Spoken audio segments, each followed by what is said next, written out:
Hello guys, स्वागत है आपका हमारे यूट्यूब चैनल में। आज मैं 12th क्लास की बहुविकल्पीय प्रश्न लेकर आया हूं, जो कि हमारे पहले भी 2-3 वीडियो हो चुकी हैं। आइए अपनी नेक्स्ट वीडियो शुरू करते हैं, ज़्यादा समय वेस्ट ना करते हुए। आइए देखते हैं क्वेश्चन नंबर 1। क्वेश्चन नंबर 1 क्या कह रहा है? कविता में 4 चांद लगाने वाली शक्ति, कविता में 4 चांद लगाने वाली शक्ति को क्या कहते हैं? व्यंजना कहते हैं। ऑप्शन नंबर तीसरा यानी कि ग हो जाएगा करेक्ट आंसर।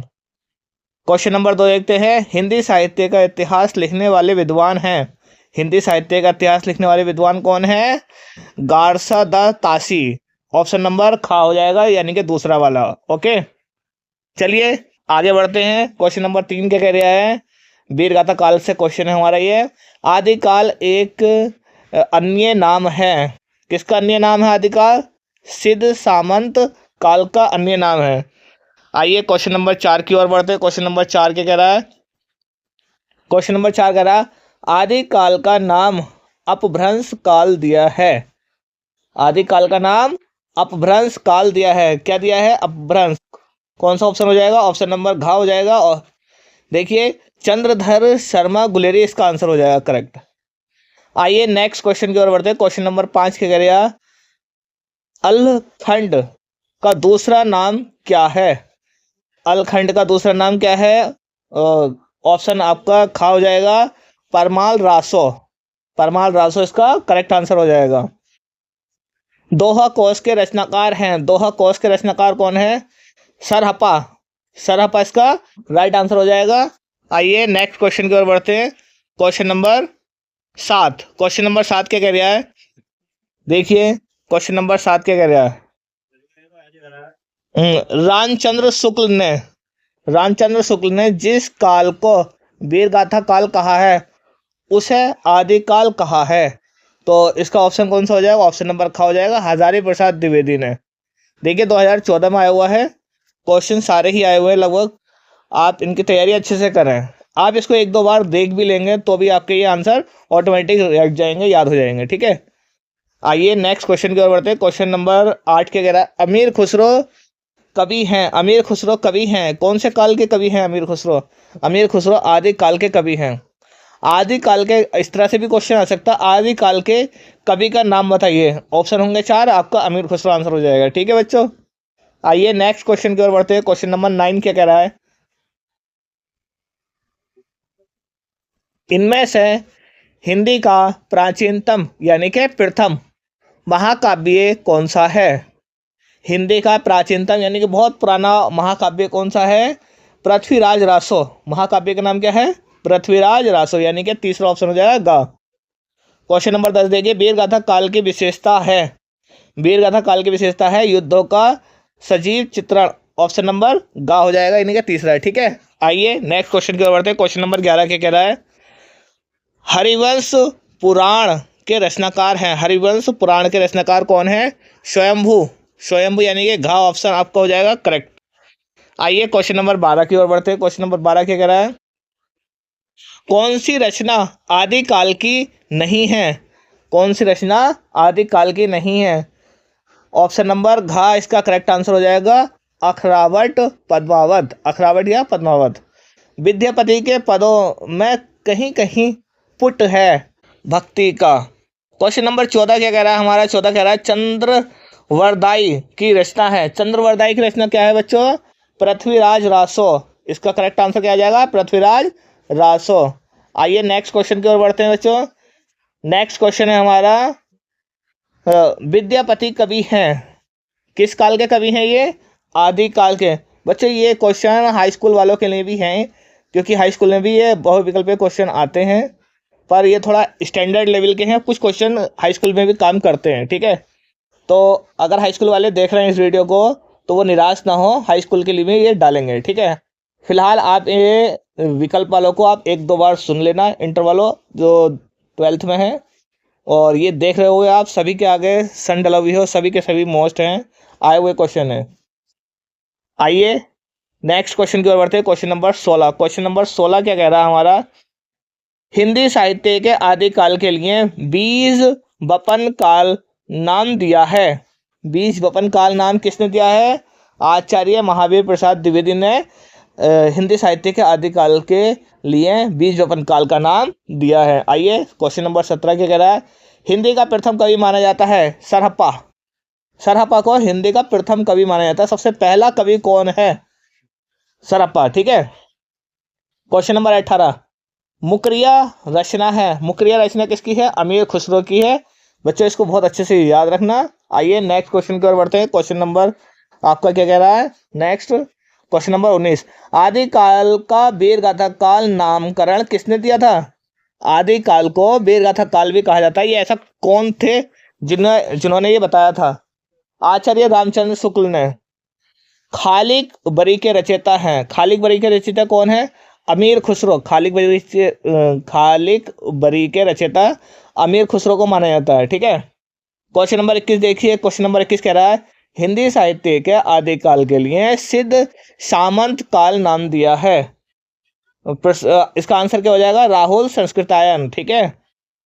आइए क्वेश्चन नंबर 22 की ओर बढ़ते हैं बच्चों। क्वेश्चन नंबर 22 कह रहा है हिंदी साहित्य के आदिकाल के लिए चरण काल का नाम दिया गया है। हिंदी साहित्य के आदिकाल के लिए इसका चरण काल का नाम दिया गया। कौन थे जिन्होंने ऐसा नाम दिया था?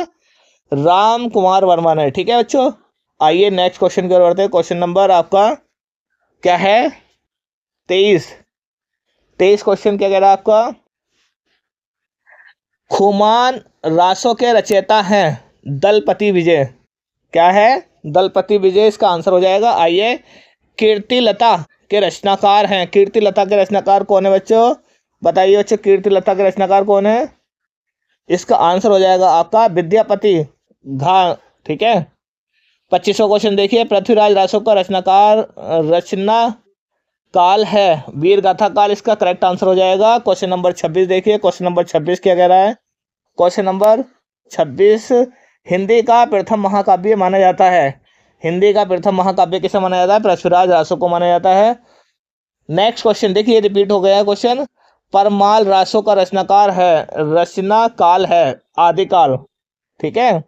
भक्ति काल से आप क्वेश्चन देखेंगे हम, भक्ति काल या मध्यकालीन काल। ठीक है। आइए क्वेश्चन नंबर 28 देखते हैं। भक्ति आंदोलन का श्रेय जाता है। भक्ति आंदोलन का श्रेय किसे जाता है? रामानुजाचार्य को। ठीक है। क्वेश्चन नंबर 29 देखिए। हिंदी साहित्य के 1000 वर्षों में कबीर जैसा व्यक्तित्व लेकर कोई लेखक उत्पन्न नहीं हुआ, यह कथन किसने कहा था? हजारी प्रसाद द्विवेदी ने कहा था यह कथन। ज्ञानेश्वरी शाखा के प्रतिनिधि प्रमुख कवि हैं। कौन है प्रमुख कवि? कबीरदास जी इसके प्रमुख कवि हैं। आइए नेक्स्ट क्वेश्चन की ओर बढ़ते हैं। क्वेश्चन नंबर आपका 31, भाषा पर कबीर का जबरदस्त अधिकार था, वे वाणी के डिक्टेटर थे। प्रस्तुत कथन निम्नलिखित लेखकों में से किस लेखक का है? हजारी प्रसाद द्विवेदी। इसका करेक्ट आंसर क्या हो जाएगा आपका? हजारी प्रसाद द्विवेदी। आइए 32% की ओर बढ़ते हैं। ज्ञानाश्रय काव्यधारा के कवि नहीं हैं। नंददास ये काव्यधारा के कवि नहीं हैं। आइए क्वेश्चन नंबर 33 की ओर बढ़ते हैं। क्वेश्चन नंबर 33 क्या कह रहा है? अष्टछाप के कवियों का संबंध भक्ति काल की किस शाखा से है? अष्टछाप के कवियों का संबंध भक्ति काल की कौन सी शाखा से है बच्चों?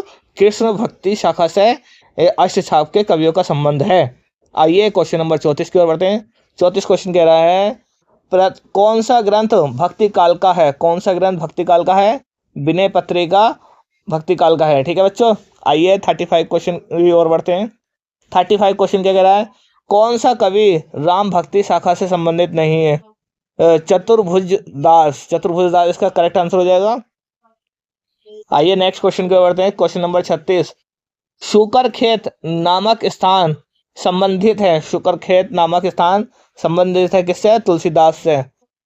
क्वेश्चन नंबर 37 की ओर बढ़ते हैं। कृष्ण काव्य धारा के कवि नहीं है, नाभादास। इसका करेक्ट आंसर क्या हो जाएगा? नाभादास। आइए 38 की ओर बढ़ते हैं। भक्ति काल का काव्य नहीं है, पृथ्वीराज रासो। भक्ति काल का काव्य नहीं है।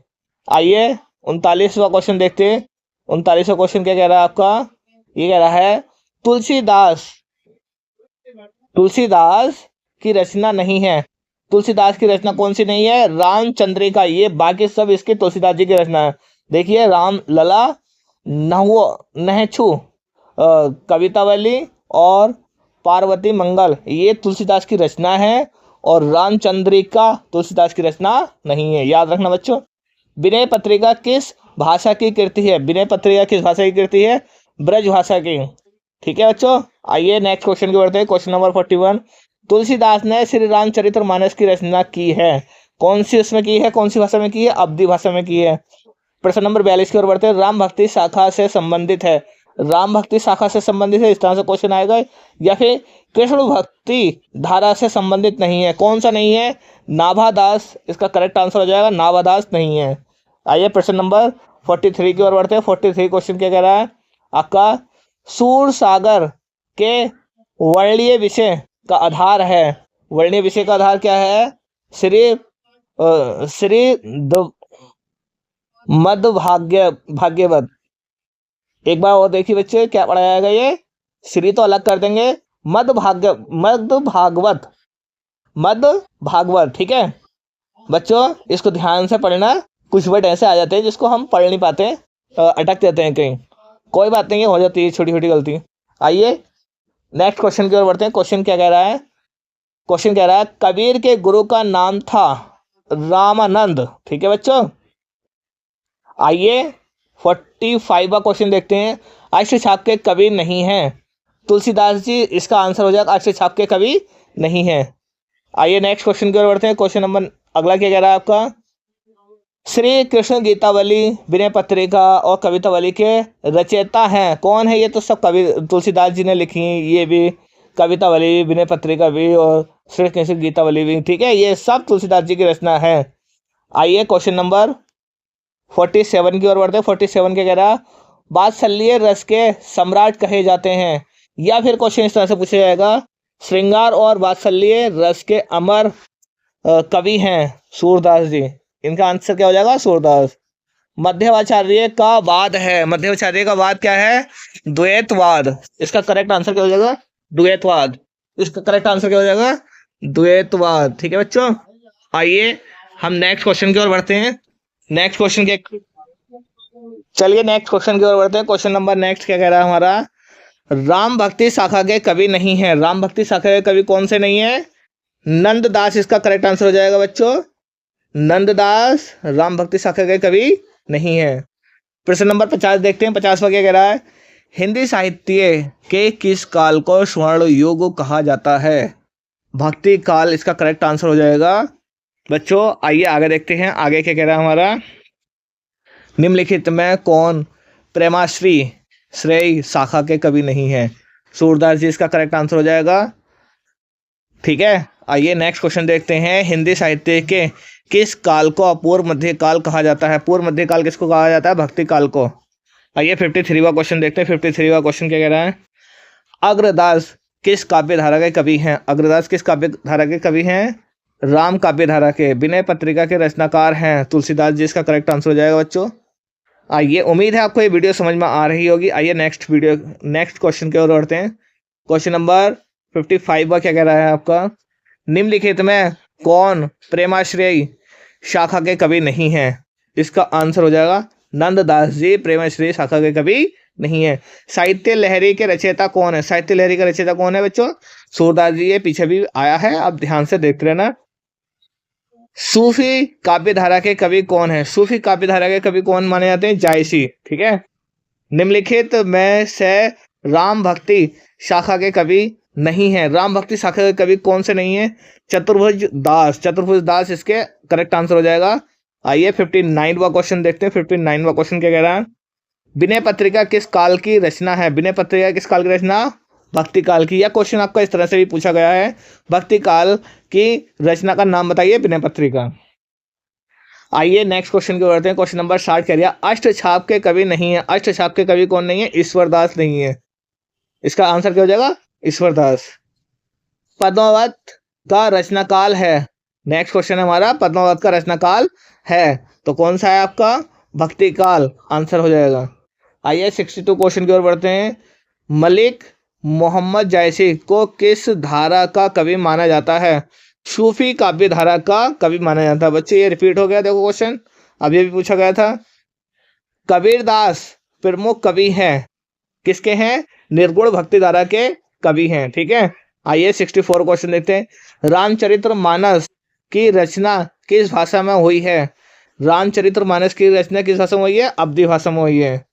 अब बच्चों हम पढ़ेंगे रीतिकाल या उत्तर मध्यकाल के बारे में, इसके अंदर प्रश्न पढ़ेंगे। ठीक है, बसुआ गोविंदपुर में जन्म हुआ था बिहारी का।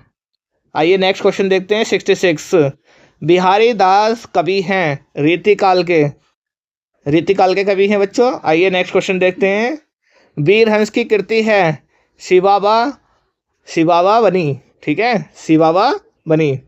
68 देखते हैं। रीतिकाल का दूसरा नाम क्या है? रीतिकाल का दूसरा नाम क्या है? श्रृंगार काल। बच्चों आगे देखते हैं हमारा क्या है 69वां क्वेश्चन। रीतिकाल को श्रृंगार काल नाम दिया गया है। कौन सा नाम दिया गया है? आचार्य विश्वनाथ प्रसाद मिश्र ने। कौन सा कवि रीतिकाल का नहीं है? कौन सा कवि रीतिकाल का नहीं है? बिहारी। ठीक है, आइए नेक्स्ट क्वेश्चन की ओर बढ़ते हैं। क्वेश्चन नंबर 71 देखते हैं। 71 क्या कह रहा है हमारा?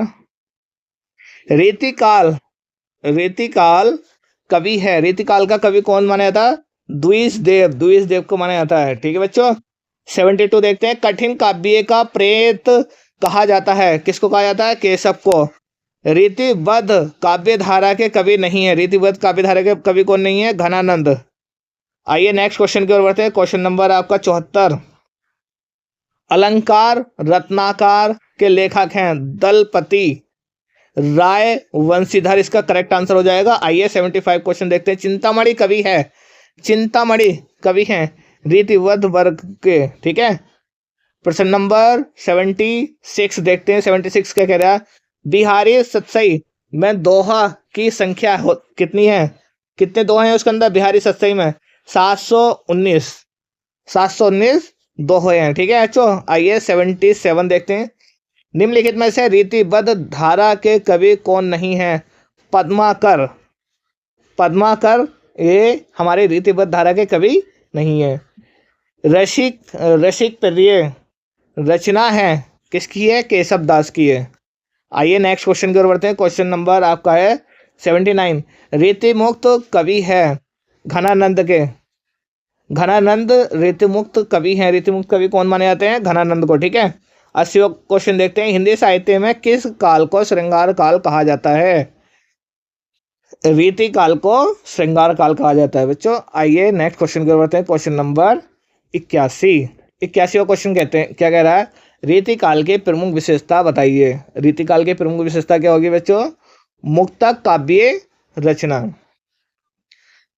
मुक्तक काव्य रचना। आइए बच्चों 82 प्रश्न की ओर बढ़ते हैं। रीतिकाल की सर्वाधिक महत्वपूर्ण प्रवृत्ति है। रीतिकाल की सर्वाधिक महत्वपूर्ण प्रवृत्ति है क्या है? श्रृंगारिकता। ठीक है बच्चों, आइए नेक्स्ट क्वेश्चन की ओर बढ़ते हैं। क्वेश्चन नंबर आपका 83। निम्नलिखित में से रीतिकाल के किस कवि ने वीर रस में कविता की है? वीर रस में कविता किस रीतिकाल के किस कवि ने की है? भूषण। क्या नाम है बच्चों? भूषण। इसका आंसर हो जाएगा भूषण। आइए 84 क्वेश्चन देखते हैं। निम्नलिखित में बिहारी लाल ने किस छंद में रचना की है? बिहारी लाल ने किस छंद में की है? दोहे में की है। बच्चों उम्मीद है ये आपको सब समझ में आ रहे होंगे। आइए अब बढ़ते हैं हम आधुनिक काल की ओर, जो कि हमारा भारतेंदु युग सबसे पहले पड़ता है हमारा। ठीक है, आइए कविता वर्धनी सभा की स्थापना की गई थी। किसने की थी? भारतेंदु हरिश्चंद्र ने की थी। प्रेम माधुरी के रचयिता हैं कौन है? भारतेंदु हरिश्चंद्र हैं। आइए अपने नेक्स्ट क्वेश्चन की ओर बढ़ते हैं। आपका 87वां क्वेश्चन देखते हैं। 87वां क्वेश्चन क्या कह रहा है? भारतेंदु युग कवि हैं। भारतेंदु युग के कवि कौन है? प्रेमघन है। आइए नेक्स्ट क्वेश्चन देखते हैं। भारतेंदु युगीन कवि हैं। भारतेंदु युगीन कवि कौन माने जाते हैं? महावीर प्रसाद द्विवेदी। चलिए बच्चों आगे देखते हैं। आगे क्वेश्चन क्या कह रहा है हमारा? द्विवेदी युग चालू हो गया। द्विवेदी युग में क्वेश्चन पढ़ेंगे 89वां क्वेश्चन क्या कह रहा है? द्विवेदी युग में लिखी गई रचना है प्रिय प्रवास। 90 खड़ी बोली का प्रथम महाकाव्य या फिर निम्नलिखित में से कौन सी खड़ी बोली का प्रथम महाकाव्य माना जाता है? प्रिय प्रवास को महाकाव्य माना जाता है। चलिए बच्चों आगे बढ़ते हैं। आगे क्वेश्चन क्या कह रहा है हमारा? द्विवेदी युग की रचना नहीं है। द्विवेदी युग की रचना नहीं है। कौन सी नहीं है? आसु द्विवेदी युग की रचना नहीं है। मैथिली शरण गुप्त आधुनिक काल के किस युग से संबंधित है? द्विवेदी युग से। मैथिली शरण गुप्त आधुनिक काल के किस युग से संबंधित है बच्चों? द्विवेदी युग इसका करेक्ट आंसर हो जाएगा। आइए 93 क्वेश्चन देखते हैं। हरिओम का जन्म स्थान कहाँ है? हरिओम का जन्म स्थान कहाँ है? निजामाबाद में। आइए बच्चों आगे बढ़ते हैं, 94वां क्वेश्चन देखते हैं। मैथिली शरण गुप्त का प्रथम महाकाव्य का संग्रह है, क्या है? भारत भारती।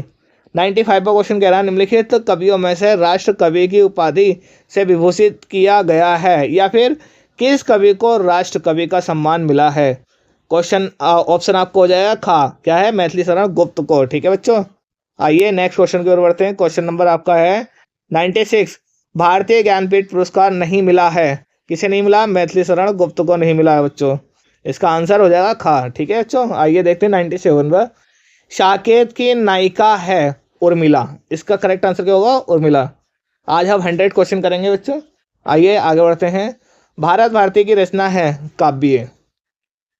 हाँ 99 देखिए, अयोध्या सिंह उपाध्याय हरिओम की रचना है प्रिय प्रभास, इसका करेक्ट आंसर हो जाएगा। और आज का हमारा लास्ट क्वेश्चन है, आइए बच्चों लास्ट क्वेश्चन देखते हैं।